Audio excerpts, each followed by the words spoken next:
Baby romper या jump suit के बहुत ही खूबसूरत डिज़ाइन इस वीडियो में आप देख सकते हैं। तो यहाँ पे बेबी गर्ल और बेबी बॉय दोनों के लिए डिज़ाइनिंग आइडियाज़ मैंने आपके साथ शेयर किए हैं।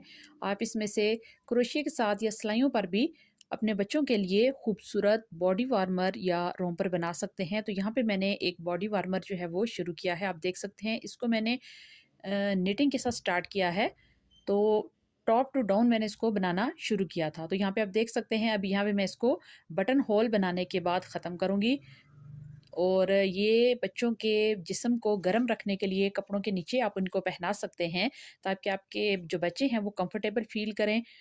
इसके अलावा भी काफ़ी सारे डिज़ाइन हैं जो आप मेरे चैनल के ऊपर देख सकते हैं। अगर आपको मेरे डिज़ाइनिंग आइडियाज़ अच्छे लगते हैं तो चैनल को लाइक और सब्सक्राइब कीजिए और साथ लगे बेल के आइकन को लाज़मी दबाएँ, ताकि मेरी आने वाली हर नई वीडियो का नोटिफ़िकेशन आपको बर वक़्त मिल सके।